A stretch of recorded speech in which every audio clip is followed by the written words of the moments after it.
आज की गुफ्तगू तो मुज़म्मिल साहब ही करेंगे सारी, basically this rooted in economy. लेकिन मैं एक छोटी सी बात आप लोगों को चाहूँगा सेंसिटाइज करना। इलेक्शन से पहले यहाँ कुछ फॉरेन मिशंस आए थे, उनमें से एक जो था वो ईयू का भी, उसको इलेक्शन असेसमेंट मिशन उनका कहा था, और उसका जो मकसद था आने का वो यहाँ pre, during the poll and post poll जो था, जो हो रहा था उसकी बेसिस के ऊपर उन्होंने एक रिपोर्ट पब्लिश करनी थी। तो वो तमाम पॉलिटिकल पार्टी से मिले थे और उसमें हमारे साथ भी मीटिंग हुई थी। आई पर्सनली मेट देम, और उन्होंने कहा था, खासी लंबी चौड़ी डिस्कशन वगैरह हुई। वो बड़े ईगर लगते थे, बड़े पैशनेट लगते थे कि जी हम देखेंगे कि क्या हो रहा है इलेक्शंस में। और आखिर में मैंने पूछा उनसे, एक सवाल पूछा, मैंने कहा जी कि ये क्या करेंगे आप, जो कुछ आप जानेंगे इसके बारे में क्या करेंगे? कहते हैं हम एक रिपोर्ट पब्लिश करेंगे। तो मैंने कहा वो रिपोर्ट आप पब्लिश करके पब्लिक करेंगे उसको? तो उन्होंने कहा जी कि हम हुकूमत पाकिस्तान को देंगे और हुकूमत पाकिस्तान उसको पब्लिश करेगी। तो मैंने कहा जी कि हुकूमत पाकिस्तान अगर ये रिपोर्ट हाइपोथेटिकली स्पीकिंग क्रिटिकल होती है तो हुकूमत पाकिस्तान तो कभी पब्लिश नहीं करेगी, जिसके ऊपर उनका कोई जवाब नहीं था।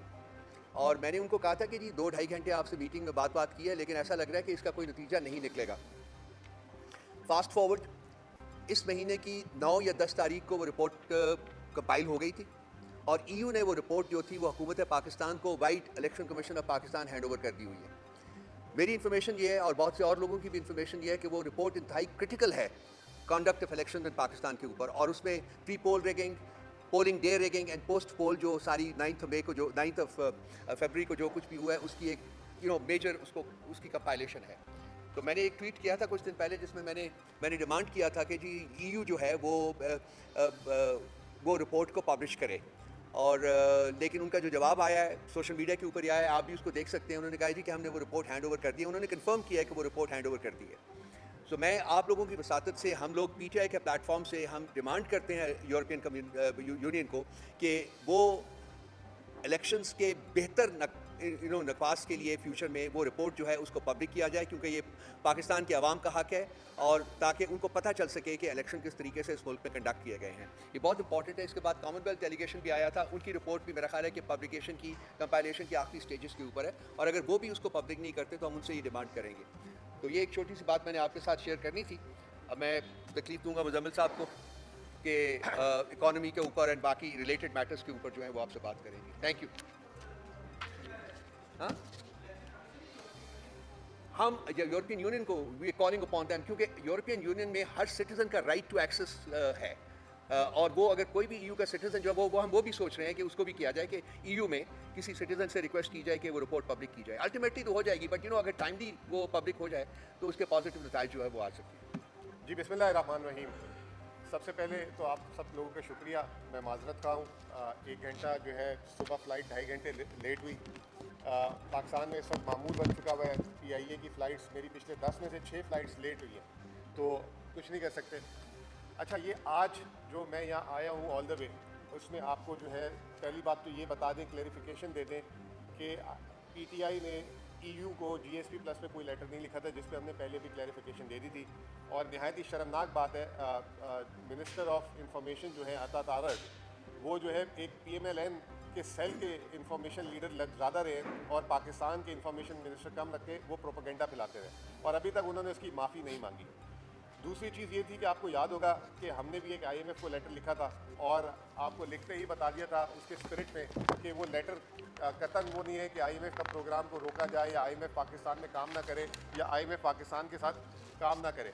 तो उसका जो है एक IMF की स्पोक्स पर्सन ने बाकायदा उसका जवाब दिया था इंटरनेशनली, और फिर उसके बाद उन्होंने हमें भी उसका रिप्लाई किया, और वो एग्जैक्टली वही रिप्लाई है जो मीडिया में उन्होंने एक प्रेस रिलीज जारी की थी। उसकी इम्पॉर्टेंस ये है कि IMF ने जो है स्पोक्स पर्सन हमारे रऊफ साहब को उसका लेटर का जवाब दिया, और ये 8 मार्च को जवाब आया, और उसके बाद IMF पाकिस्तान आया। तो इससे आप ये देख लें कि कितनी अच्छी, जिसे कहते हैं कि एक कॉरेस्पॉन्डेंस हुई।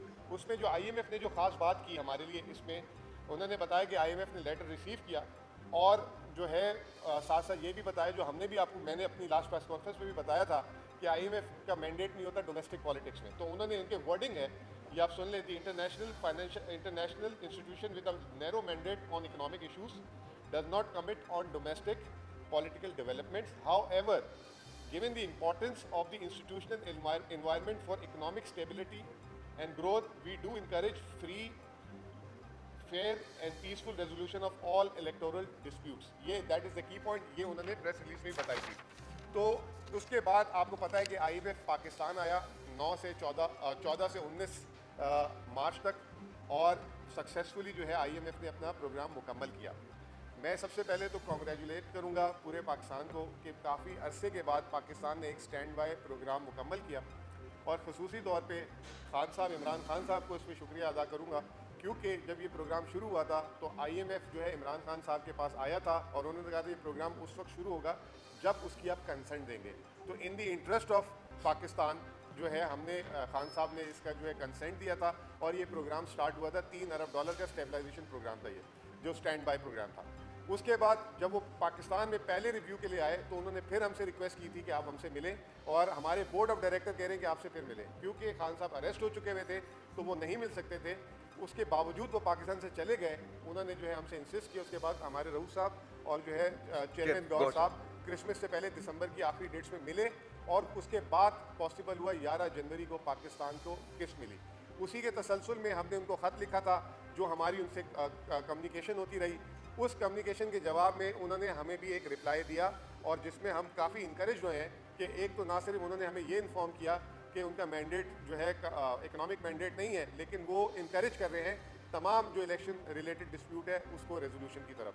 साथ साथ उन्होंने हमें इन्फॉर्म किया कि हम पाकिस्तान आ रहे हैं फॉर द सेकंड रिव्यू, और हो सकता है कि अथॉरिटीज़ हमसे नए प्रोग्राम की भी रिक्वेस्ट करें। तो पूरे कौम को मुबारकबाद। इसमें केयर टेकर्स को भी क्रेडिट जाता है, इदारे जितने भी हैं, स्टेट बैंक, SIRC, सब ने मिलकर ये प्रोग्राम कामयाब बनाया, और ये हमारी शुरू से मंशा भी थी। अब जो प्रॉब्लम है वो ये है कि IMF अभी जब आया है सेकंड रिव्यू में, तो IMF क्या करके गया है और आगे होने क्या वाला है, पाकिस्तान किन हालात में खड़ा है, ये एक बहुत बड़ा सवाल है जो आज की प्रेस कॉन्फ्रेंस में हम कवर करना चाह रहे हैं। सबसे पहले तो IMF आया 14 से 19 तारीख को, स्टाफ लेवल एग्रीमेंट हो गया, लेकिन वो स्टाफ लेवल एग्रीमेंट होने के बाद अभी तक उन्होंने बोर्ड की मीटिंग का ऐलान नहीं किया। और वो क्यों नहीं किया, उसकी शायद प्राइमरीली वजह आज की अखबारात में भी इसका जिक्र है, कल की अखबारात में भी इसका जिक्र है कि IMF जो है 30 मार्च तक के जो पाकिस्तान के माशी इशारे हैं, डाटा है, उसका वेट कर रहा है, और उसके वेट करने के बाद वो ये जो स्टाफ लेवल एग्रीमेंट है वो अपने बोर्ड ऑफ डायरेक्टर्स के पास लेकर जाएगा। तो इसका मतलब ये है कि अप्रैल का आखिरी हफ्ता हो जाएगा, और हो सकता है कि जब वो डाटा देखे और पाकिस्तान के अगर कोई महसूलात, टैक्स महसूलात वगैरह में कोई कमी बेशी हुई, तो हो सकता है कि IMF पहले डिमांड करे कि आप नए टैक्सेस लगाएं।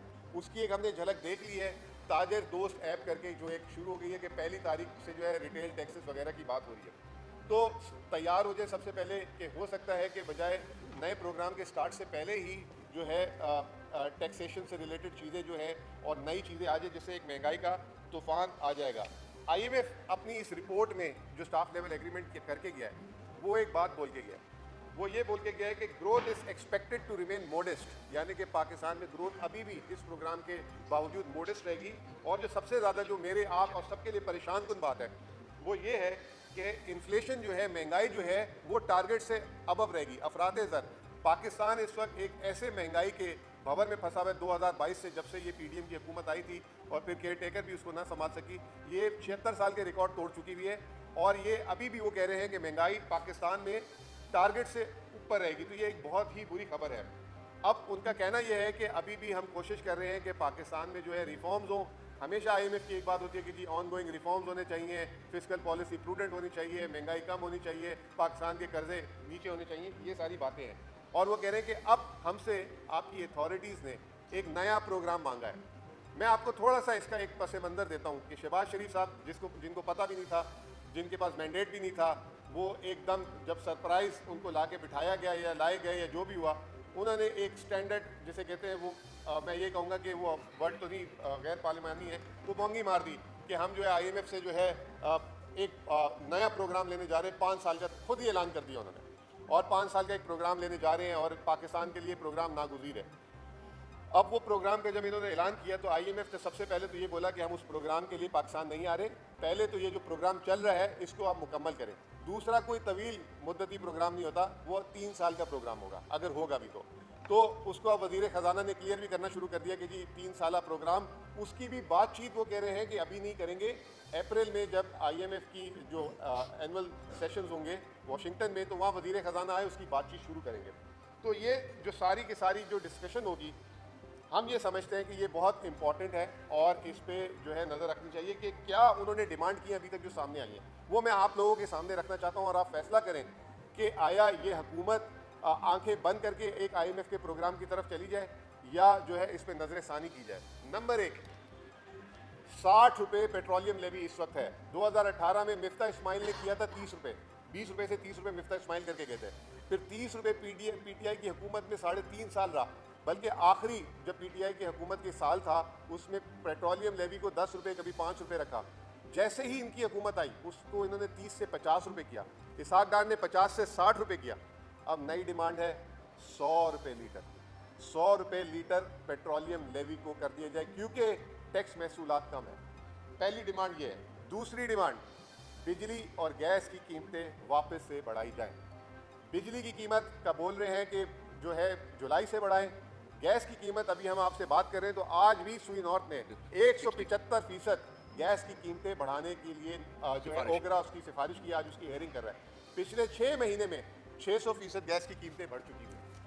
उसके बावजूद आज फिर 175% गैस की कीमतों की बात हुई है। रिटेल टैक्सेस हम सपोर्ट करते हैं कि लगने चाहिए पूरे पाकिस्तान में और इसको जो है डिस्करेज हमेशा से PMLN करती रही है, ये फौरी तौर पे लगना चाहिए। फिर जो सबसे जो जिसे कहते हैं कि IMF को नॉलेज नहीं है या क्या है, NFC की रिवीजन की बात शुरू कर दी उन्होंने कि NFC को नजरसानी किया जाए। 2010 में NFC पे बात हुई थी कि इसका शेयर बढ़ सकता है, कम नहीं हो सकता। अगर ये करने जाते हैं, इस वक्त मैं खुद पहली दफ़ा आप लोगों के सामने एक सूबाई हुकूमत को भी जो है रिप्रेजेंट कर रहा हूँ। जो मैं एक सूबाई हुकूमत के कॉन्टेक्स्ट से आपको बताऊँ कि 90% से लेकर 93-94% तक हुकूमत जो ट्रांसफ़र करती है वो सूबाई हुकूमत के अखराजात उससे पूरे होते हैं। अगर इसमें ज़रा सी भी कोई प्रॉब्लम होगी तो मुल्क में एक बहुत बेचैनी की सूरत हाल हो जाएगी। तो ये IMF की एक डिमांड ये भी है। फिर उससे बड़ी चीज़, एक तरफ तो IMF बार बार कह देता है कि बेनज़ीर इनकम सपोर्ट प्रोग्राम जो हमारा एहसास प्रोग्राम था, हमने जो है गरीबों को प्रोटेक्ट करने के लिए, क्योंकि हमारा प्रोग्राम बहुत सख्त होता है, उससे महंगाई होती है, तो वो रखा है 400 अरब रुपए का। अब नए प्रोग्राम में IMF कह रहा है कि ये 400 अरब वफाक खर्च करना बंद कर दे और सूबाई हुकूमतें ले लें। तो सूबाई हुकूमतें जो हैं वो आगे ये कह रही हैं कि ये आपने अपनी मर्जी से देना था, ये आप हमें क्यों दे रहे हैं? अगर हमने किसी को पैसे देने होंगे तो हम खुद दे देंगे, कितने देने ये कौन आप तय करने वाले होते हैं? तो अब IMF ये जो एक पहले जो बताता था कि गरीबों को प्रोटेक्ट करने के लिए वो गवर्नमेंट्स को पुश कर रहा है, अब वो कह रहा है कि बेनज़ीर इनकम सपोर्ट प्रोग्राम सूबे ले लें। फिर उसके बाद बड़े शौक से फीते काटते थे शहबाज शरीफ साहब, एहसन इकबाल साहब, हमने इतने डेवलपमेंट किए। पहली बात तो ये कि कभी कोई इनसे सवाल करें, ये इनसे प्लानिंग कमीशन से, एहसन इकबाल साहब से, जितनी आपने स्कीम और प्रोजेक्ट्स किए हैं, अगर आज से शुरू करें तो कितने साल तक ख़त्म होंगे वो?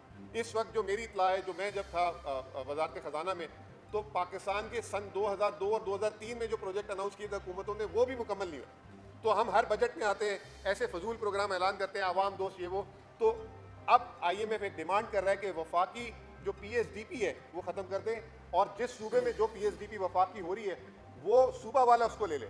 अब सूबे वाले ये कह रहे हैं कि हम कैसे ले सकते हैं वफाकी प्रोजेक्ट, आपने ऐलान किया, आप जाने, आपका काम जाने, हम कैसे ले सकते हैं? तो कहने का मतलब ये कि ये एक नई चीज़ है, फेडरल फंड। फिर हमने अखबारों के थ्रू सुना ये चीज़ जो काफ़ी कंसर्निंग है, वो ये है कि CPEC की गवर्नमेंट ने कोई वो की है कि जो उनकी IPPs की पेमेंट है वो इस साल जो है नहीं मजीद करेंगे 48 अरब के बाद। तो एक ये पाक चाइना जो रिलेशनशिप कारोबार का, ये इसमें भी हमें देखना है कि कहीं IMF की कोई ऐसी कंडीशन तो नहीं नई प्रोग्राम में आ रही। ठीक है, इस वक्त पाकिस्तान एक बहुत बड़े क्राइसिस में है, पाकिस्तान IMF प्रोग्राम के बगैर नहीं चल सकता, लेकिन अगर हमें फौरी तौर पे प्रोग्राम लेना है और आंखें बंद करके अगर हमने इस तरह की चीज़ पे साइन कर दिया, तो मैं आपको एक बात बता दूं, हुकूमतें तो आती जाती रहती है। पिछले 5 साल में भी आपने देखा 3 हुकूमतें आई हैं। जो साइन कर जाता है वो फिर उसको भुगतना पड़ता है आने वाली हुकूमतों को भी। तो ये एक और बहुत इंपॉर्टेंट पॉइंट है। ईरान पाकिस्तान गैस पाइपलाइन का भी चंद दिन पहले ऐलान हुआ था और एकदम फिर उसके बाद आया कि उसको भी शेल्फ किया जा रहा है। अब वो उस पर भी एक प्रेशर आ रहा है साथ साथ। फिर अभी हमारा गर्दिशी कर्जा है, हुकूमत ने एक प्लान बनाया था कि गर्दिशी कर्जा हम अदा कर दें। IMF ने उसको कहा कि नहीं, आप इस तरह नहीं अदा करें। दूसरी तरफ रिपोर्ट में लिखती है कि आप ये गर्दिशी कर्जा आपका है, आपकी मैशत ख़राब हो रही है। तो मेरा कहने का मतलब ये, इसमें इंपॉर्टेंट बहुत जो मैं कहना चाह रहा हूँ, ये जो नया IMF प्रोग्राम है ये एक बहुत क्रिटिकल प्रोग्राम है। मैंने पिछली प्रेस कॉन्फ्रेंस में भी बोला था, ये आम प्रोग्राम्स की तरह नहीं होगा। ये प्रोग्राम पूरे पाकिस्तान को इन्वॉल्व जब तक नहीं किया जाएगा। एक जो क्या कहते हैं फाइनेंस मिनिस्टर अभी आए हैं, वो जाके खुद डिसाइड करके अगर आ गए, इसमें सूबे इन्वॉल्व हैं। जैसे मैंने आपको 4 चीज़ें बताई। नंबर 1 कि BISP जो है बेनज़ीर इनकम सपोर्ट प्रोग्राम को सूबों को मुंतकिल कर दिया जाए। अगर ये साइन कर देते हैं और सूबे से एग्री नहीं करते तो मुल्क में एक बहुत बड़ा क्राइसिस आ जाता है। NFC पे अगर कोई कमिटमेंट कर लेते हैं, NFC में मान लिया कि अभी जैसे तैसे इन्होंने जो है 1 नंबर 2 नंबरी करके जो है 2/3 अक्सरियत के लिए कोशिश की है, लेकिन अगर कुछ NFC में ऊपर नीचे करने की बात हो जाती है तो इससे सूबे डिस्टर्ब हो जाते हैं। तो मैं रिक्वेस्ट करूंगा कि इस प्रोग्राम के स्टार्ट करने से पहले गवर्नमेंट जो है, वैसे तो मैंडेटेड नहीं है, एक नेशनल लेवल कंसल्टेशन चाहिए होंगी जो डिसीजंस वो सूबों से रिलेटेड लेने जाएंगे। फिर महंगाई के तूफान, इसमें जैसे मैंने कहा 100 रुपये लीटर अगर पेट्रोलियम लेवी, दुनिया में कहीं मिसाल नहीं मिलती। इसके अलावा 18% सेल्स टैक्स लगाने की भी बात कर रहे हैं पेट्रोल में, तो कहाँ लेके जाएंगे? सरमायाकारी इस वक्त मुकम्मल तौर पे बंद हो चुकी हुई है। बिजली की कीमतें यहाँ से फिर बढ़ाने की अगर बात कर रहे हैं तो उसका क्या होगा? और गैस की कीमतों के बाद इन्होंने खाद की कीमतों में, गैस की कीमतों से जिन जिन इंडस्ट्रीज को, सनत को फायदा हो रहा था, अब वो कह रहे हैं सारे वापस ले लो। एक तो इन्होंने कहा कि खाद वालों को जो गैस सस्ती मिल रही है वो वापस ले लें। दूसरी चीज़, जो बड़े बड़े कारखाने थे जिनको कैप्टिव पावर मिल रही थी, कैप्टिव पावर वो होती है कि कारखाने अपनी खुद बिजली पैदा करें, उनसे कह रहे हैं कि वो जो है आप वो गैस या जो उनको दे रहे हैं वापस ले लें, और जो है वापडा या के इलेक्ट्रिक उनको बिजली दें। एक तो ये बिजली आती कब है, और उसके बाद ये हमारे कारखानों के लिए बहुत बड़ी मुसीबत हो जाएगी। तो ये जो हम बताना ये चाह रहे हैं कि जो नया IMF प्रोग्राम है हम उसके बिल्कुल हामी होंगे। इमरान खान साहब जब 2018 में आए थे तो इसी तरीके का जो है फरमाइशात थी, तो इमरान खान साहब ने बाहर से जाके 10 अरब डॉलर इकट्ठे किए थे खान साहब ने, और IMF के प्रोग्राम को नरम किया था। तो मैं इस प्लेटफॉर्म से दरख्वास्त करूँगा, एक तो इनके पास कैपेसिटी नहीं है, आपने कल ही देख लिया क्या तमाशे हुए। वज़ीर आज़म साहब ने एक इम्पोर्टेड कह लें वज़ीर ख़जाना लाए, जो लोग कहते हैं इम्पोर्टेड, मैं तो कहता हूँ एक प्रोफेशनल आदमी, हाईली इंटेग्रिटी वाले आदमी है, उनको लेकर आए दिखाने के लिए। फिर एकदम पता लगा कि वो जो ECC जो पाकिस्तान की तारीख में हमेशा फाइनेंस मिनिस्टर करता है डील, उसका नाम निकाल दिया उसकी चेयरमैनशिप से, और वज़ीर आज़म साहब खुद आ गए उस पर। फिर एकदम बैकलैश आता है तो वज़ीर आज़म साहब वापस हट गए, अपना नाम, ना सिर्फ नाम निकाला चेयरमैनशिप से, कमेटी से ही निकल गए। और उसमें जो है एक और साबिक हमारे वज़ीर ख़जाना थे इसाक डार साहब, उनका नाम भी बैकडोर से वापस किसी तरीके से आए। अगर औरंगज़ेब साहब एकदम तंग आ जाए तो इसाक डार साहब को वापस ले 5वीं दफ़ा, उनका नाम भी डाल दिया था। अब उनका भी फॉरेन मिनिस्टर का ECC में क्या काम है मुझे बताएं। वही इन्होंने काम शुरू कर दिया जो इस तरह पहले करते थे। फिर कहीं से प्रेशर आया, क्या हुआ, लोग तो कह रहे हैं कि कहीं से प्रेशर नहीं, मतलब एक ही जगह से ऑर्डर आए तो उसके बाद उन्होंने उसको अपने नाम निकाले, लेकिन क्या इज्जत रही। अब ये आपका फाइनेंस मिनिस्टर क्या बात करेगा, किस अथॉरिटी से करेगा। फिर प्राइवेटाइजेशन की जो है कमेटी का हेड फॉरेन मिनिस्टर बना दिया। मतलब आप किचन कैबिनेट फैमिली से बाहर निकल ही नहीं रहे। इस वक्त मुल्क इतने बड़े क्राइसिस में चल रहा है और आप जो है इन्हीं कामों पे लगे हुए हैं। तो ये सारी सूरत हाल थी, हमने कहा आपको ब्रीफ कर दें। आने वाले दिनों में महंगाई का तूफान आने वाला है, बहुत सारे ऐसे फैसले हैं जो सूबों पे मुंतकिल हो जाएंगे। आया सूबे उसके लिए तैयार है? उसके लिए मैं ये कहता हूँ कि बिल्कुल एक वर्किंग रिलेशनशिप बनाए, पार्टनरशिप बनाए, लेकिन पहले कंसेंसस क्रिएट करें। कंसेंसस क्रिएट करने से पहले ऐसा ना करें कि आप जो है साइन कर कर आ जाएं और बाद में जो है मुल्क में लड़ाई होती रहे और एक बहुत बड़ा प्रॉब्लम आ जाए। तो ये जो थी ब्रीफ थी। इसके अलावा वली साहब आपको जाहिर करना चाहें तो प्लीज करें। जी वली साहब, in the shortest possible time. जी, जो अहम तरीन इसमें बात है, जिस तरह मुजम्मिल साहब ने आपको बताया कि बहुत से नए टैक्सेस की आमद है। पेट्रोलियम लेवी जो है उसमें 60 रुपए से उसको 100 रुपए पे ले जाने की जो है बात हो रही है। और सदियों पुराना एक असूल जो वजह है तमाम जमहूरी निज़ाम जो है उनमें, वो ये है, there can be no taxation without representation. और क्या रिप्रेजेंटेशन की हामिल ये गवर्नमेंट है, ये फॉर्म 47 की पैदावार जो गवर्नमेंट है, ये नुमाइंदा गवर्नमेंट है ही नहीं कि जिसके पास एक जमहूरी और अखलाकी जवाज़ हो कि वो टैक्सेशन के इक़दाम जो हैं और टैक्सेशन का नफाज जो है अपनी आवाम पर कर सके। इसलिए, और ये भी हैरत और ताज्जुब की बात है कि हमारे में खुद एहतसाबी का जो फुकदान है कि 12 आम इंतखाब अगर अभी तक हो चुके हुए हैं और उनमें से कहते हैं कि सवाए पहले वाले के जो निस्बतन आज़ाद था, बाकी सब में धांधली हुई है। तो कभी किसी इलेक्शन कमीशन को सजा हुई है, कभी किसी निगरान हुकूमत को सजा हुई है। एहतसाब का खौफ और कानून का डर ही नहीं है अगर, तो फिर क्या होगा? फिर बाहर वाले ही हमें आईना दिखाएंगे ना। ये बाहर वाले ही कह रहे हैं हमको, अमेरिकी कांग्रेस हमको कह रही है, यूरोपीय यूनियन की रिपोर्ट जो आई है जिसको पोशीदा रखा जा रहा है, वो बता रही है कि किस किस्म के नुक्स पाए जा रहे हैं हमारी जमहूरियत के अंदर, और जमहूरी निज़ाम को किस तरह से डिस्टॉर्ट और मसख जो है वो किया गया है। इसीलिए हम डिमांड कर रहे हैं कि ये एक मुफाद आमा की या पब्लिक इंपॉर्टेंस की डॉक्यूमेंट है जो यूरोपीय यूनियन ने रिपोर्ट तैयार की है। उनके ऑब्जर्वर्स को हमारी हुकूमत ने, हमारी इलेक्शन कमीशन ने दावत दी थी, तो दिखाएं उन्होंने क्या कहा है, आके क्या बताया है कि किस तरीके से ये पोल से पहले 8 फरवरी से पहले, 8 फरवरी के दिन और 8 फरवरी के बाद जो है ये क्या होता रहा है। इसलिए हमें ज़रूरत है अपनी खुद एहतसाबी की। जिस तरह मुजम्मिल साहब ने कहा कि कंसेंसस बिल्ड करना है, कंसेंसस बिल्ड करने के लिए सबसे पहले यह ज़रूरी है कि जो खुली वारदात 8 फरवरी के बाद रात के 5-6 बजे, 8 बजे, 9 बजे के बाद से अब तक होती आ रही है और अभी भी कोशिश कर रहे हैं कि डबल स्टैंपिंग कर करके हल्कों के नताइज बदलें, इसको वापस करने की ज़रूरत है। एतमाद बिल्ड करना है उस पार्टी के अंदर जिसने पाकिस्तान भर में सरकारी नताइज के मुताबिक सबसे ज़्यादा वोट हासिल किए हैं, 34% वोट एक तरफ और बाकी 12 जमातों के उतने वोट हैं। उस पार्टी को उसका जायज़ मुकाम, उसके बारे में कोई पॉलिसी बदलती हुई नजर नहीं आ रही। अभी तक जुल्म और सितम और रियासती जबर का निशाना बनते जा रहे हैं। पुरअमन इज्तिमा करने का बात होती है हमारी तरफ से तो उसकी इजाज़त नहीं मिलती। इसलिए होश के नाखुन लें, बजाय इसके कि बाहर के कोई लोग हमको जमहूरियत के आदाब सिखाना या जमहूरियत की अक़दार क्या है, हमें खुद उन जमहूरी अक़दार को अपनाना जो है ज़रूरी है। इसी की नतीजे में हम मुआशी तौर पर अपने आप को इस भंवर से निकाल सकते हैं जिसकी निशानदेही अभी आपको मुजम्मिल साहब ने की है। बहुत शुक्रिया। शुक्रिया। कोई सवालात अगर हैं तो अब जो नाराज़ हैं हमसे उनसे शुरू करते हैं। आइए जी।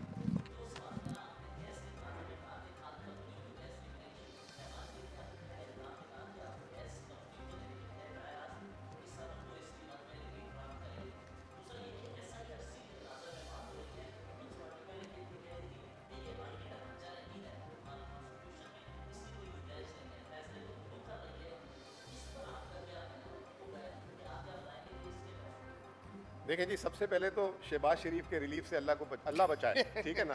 वो एक आप देख रहे होंगे कि पंजाब में तस्वीर वाला थैला घूम रहा है और वो कहते हैं कि पहले तस्वीर खिंचाओ फिर थैला लो। अगर खुदा ना खास्ता डायरेक्ट किसान को खाद पहुंचाने वाली बात होगी तो पहले तो खाद के ऊपर सोना यूरिया जो भी नाम होते हैं उसकी जगह एक तस्वीर लगी होगी, ठीक है ना। और फिर कहेंगे तस्वीर खिंचाओ और किसान जो है खाद से भी महरूम हो जाएगा। तो ये खुदा ना खास्ता ऐसी अगर चीज़ करने गए तो ये तो बहुत बड़ी, जैसे कि चोर बाजारी और दुकान खुल जाएगी। इसके लिए भी बहुत केयरफुली हमें एक मैकेनिज्म करना पड़ेगा। दूसरी बात SIFC की मैं आपको थोड़ी सी क्लैरिटी दे दूँ। SIFC जो मेरी नज़र में एक refined version of board of investment है, उसका मतलब ही जो है उसके नाम से ज़ाहिर होता है इन्वेस्टमेंट फैसिलिटेशन कमेटी, ठीक है ना, कि मुल्क में इन्वेस्टमेंट्स लेकर आए, सरमायाकारी लेकर आए। लेकिन SIFC ने जो पिछले दौर में जो केयर टेकर में एक अच्छी चीज़ ये की थी कि मुल्क में जो है जो स्मगलिंग हो रही थी, जो माशी बेज़ाब्तगियाँ थी, उस पर कंट्रोल किया, डॉलर को कंट्रोल किया, जिसका 100% क्रेडिट जाता है। लेकिन अभी तक सरमायाकारी, और सरमायाकारी ये भी नहीं है कि रातों रात आ जाती है, टेक्स टाइम। लेकिन एक गलत एक्सपेक्टेशन क्रिएट की गई। आपको याद होगा पिछले साल कि 25 अरब डॉलर कहाँ से आ रहे हैं, 25 कहाँ से आ रहे हैं, ये चीज़ें नेगेटिव होती हैं।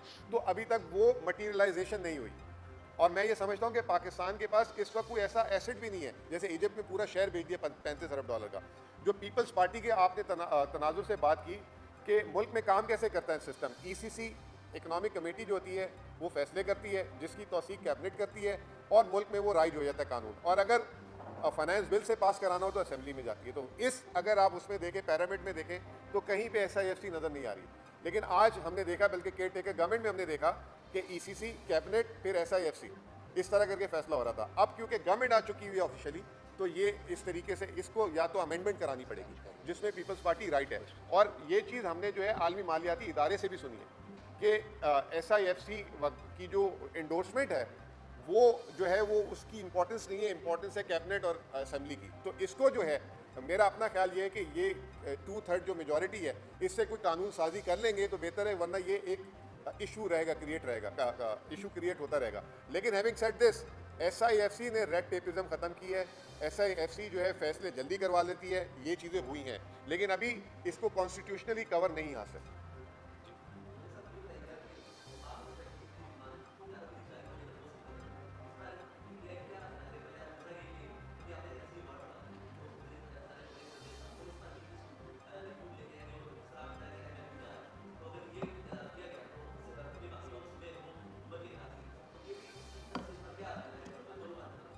देखें जी, सबसे पहले तो जो निचकारी के वज़ीर हैं अलीम खान साहब, वो जो निचकारी की कमेटी थी उसके चेयरमैनशिप तो फॉरेन मिनिस्टर को दे दी गई।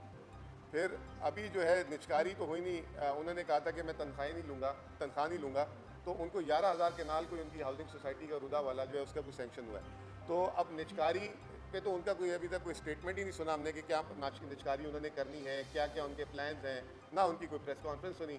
वो जो है शहबाज शरीफ साहब ही कर रहे होते हैं, इसाक डार साहब ने ले ली। तो अब वो नाम के बनाए गए हैं, नाम और काम दो चीज़ों में फ़र्क होता है। तो अभी तक तो कोई सामने चीज़ नहीं आई। अभी निचकारी में जो एक बात कह रहे हैं कि जी पीआईए बेचेंगे, पीआईए को होल्डिंग कंपनी में कन्वर्ट कर दिया गया, ठीक है। अब देखते हैं कि अब पीआईए कितने में बिकती है। इंडिया में जो है इंडियन एयर को जो है टाटा ने वापस लिया था, उसने 1 साल में निचकारी के फ़ौरन बाद 500 जहाज़ का ऑर्डर दिया। तो इस वक्त पीआईए के पास जो है ना आप जहाज़ गिन लें कितने हैं। तो ये देखते हैं कि वो निचकारी सिर्फ ऐसे सौदा लिखवाने वाली होगी या बाकायदा जिस तरीके से इंडिया में ये कहीं हो रही है कि पाकिस्तान में इतने वो जहाज़ लाएंगे। ये दूसरा एयरपोर्टों की बात हो रही है, एयरपोर्टों से भी कोई इतनी वो आउटसोर्सिंग की बात हो रही है, उसकी निचकारी की बात नहीं हो रही। आईएमएफ ने ये कहा कि आप जितनी भी एसओईज हैं इसको आप रिफॉर्म करें और डिस्कोस की बात करें।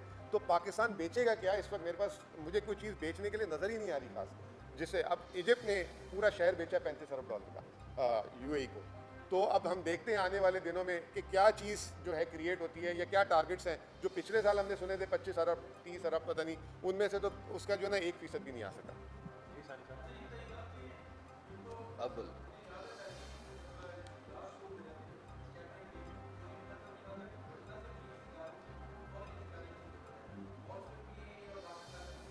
ये तो 10 साल से सारे बोल रहे हैं।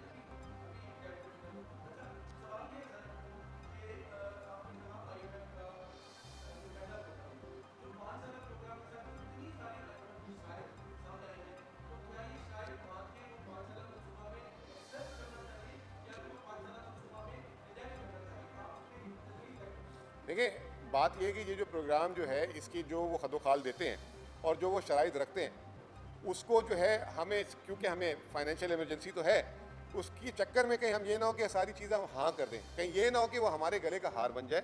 तो जैसे मैंने आपको बताई 6-7 चीज़ें, इस दफ़ा ये फिस्कल प्रोग्राम आ रहा है और हो सकता है कि वो डेट रीस्ट्रक्चरिंग की भी बात कर लें, क्योंकि पाकिस्तान के जो कर्जे हैं आमदनी से बहुत ज़्यादा हैं। अगर टैक्स या तो 2 तरीके हैं, या डेट रीस्ट्रक्चरिंग हो जाएगी या मुल्क में इतना वो टैक्स लगाने जा रहे हैं कि वो टैक्स लगा दें ताकि जो है हुकूमत अपने कर्जे भी दे दे, सूबों को भी पैसा दे दे। अगर वो टैक्स लगने जाते हैं तो किस पे आएगा? वो मेरे आप पे, आवाम पे आएगा। दूसरी बात यह कि आईएमएफ जो है, एक मैं इंपॉर्टेंट बात थी जो बोलना भूल गया इसमें, हम सियासी हुकूमतों की तो बात करते हैं अकाउंटेबिलिटी की कि इन्होंने ये गलती कर दी, इसकी वजह से ये हो गया। कभी हमने आईएमएफ पे बोला कि आपने ये गलत हमें जो है पॉलिसी बताई थी जिसकी वजह से मुल्क में महंगाई हो गई। एक छोटी सी मिसाल देता हूँ कि आज से पहले तक जितने प्रोग्राम थे आईएमएफ कहती रही कि जी बिजली के रेट बढ़ा दें, गैस के रेट बढ़ा दें, गर्दिशी कर्जे कम हो जाएंगे। अब आईएमएफ कह रही है कि नहीं, आपको लॉसेस कट करने पड़ेंगे, अपनी कॉस्ट को नीचे लाना पड़ेगा, वरना ये गर्दिशी कर्जे खत्म नहीं होंगे। इसकी चक्कर में 16 रुपये से 60 रुपये बिजली चली गई, वो जिससे हमारे कारखाने तबाह हो गए, सनत तबाह हो गई, ये सारी चीज़ें हो गई। दूसरी चीज़ आईएमएफ कहती है रियल स्टेट पे टैक्स लगाए। अब मैं आपको बड़ी मज़े की बात बताता हूँ कि नॉन फाइलर इस वक्त अगर ज़मीन खरीदता है, रियल स्टेट खरीदता है, तो 23% उसको टैक्स देना पड़ेगा, 23%, जिसकी वजह से केपी जैसे सूबे में 2 साल से कोई प्रॉपर्टी ट्रांसफर ऑफिशियल हो ही नहीं रही, लोग स्टाम्प पेपर पे स्टाम्पे लगाए जा रहे हैं। तो इधर आईएमएफ ने टैक्स बढ़वा दिया कि जी हुकूमत को आमदनी होगी, अब वफाकी हुकूमत को भी लॉस हो रहा है, सूबाई हुकूमत को भी लॉस हो रहा है। तो आईएमएफ से आंखों में आंखें डाल के उनसे डिबेट करनी होगी, बजाय आप उनकी डिक्टेशन ले लें और उस डिक्टेशन पे वो कर दें और फिर आपका मुल्क जो है उल्टा और चौक हो जाए। तो मैं समझता हूँ ये भी एक इंपॉर्टेंट बात थी जो मैं, डॉक्टर साहब आप भी सुने, आपको मज़ा आएगा ये बात सुन के, कि आईएमएफ ने दुनिया में सबसे ज़्यादा प्रोग्राम हैती को दिए हैं, 30 प्रोग्राम, और पाकिस्तान ने 24 प्रोग्राम दिए हैं। प्रोग्राम्स के एतबार से दुनिया का 5वें नंबर पे पाकिस्तान मुल्क आता है आईएमएफ प्रोग्राम लेने पे। अब वो एक अलग बहस है हमने कितने मुकम्मल किए कितने नामुकम्मल किए। इससे आप अंदाज़ा लगा लें कि आईएमएफ की भी पाकिस्तान के माशी मामलात में वो भी ट्रेनिंग ले रहा है, ठीक है ना, पाकिस्तान पे, और वो फिर सीखता है, फिर वो नई चीज़ लाता है, वो करता है। तो ये चीज़ हमारे मकामी तौर पे उनको जो है हेल्प करनी पड़ेगी और हमें उनके साथ बात करनी पड़ेगी, प्रॉपर डिस्कशन करें, प्रोफेशनली डिस्कशन करें, और फिर उसके बाद कंसेंसस क्रिएट करें और फिर अगले प्रोग्राम को लेके जाए। इंशाअल्लाह ताला पाकिस्तान बहुत फ़ायदे में रहेगा। लेकिन मसला ये है कि कंसेंसस कौन करेगा? जो मैंडेटेड गवर्नमेंट थी, जो जीती थी, वो करवाते तो ज़्यादा अच्छा था। अब ये कंसेंसस ही नहीं बिल्ड होगा, तो ये भी एक प्रॉब्लम है। पहले तो पीडीएम अपने अंदर कंसेंसस क्रिएट कर लेना, उनके भी इश्यूज़ हैं। जी शेख साहब, लास्ट क्वेश्चन प्लीज।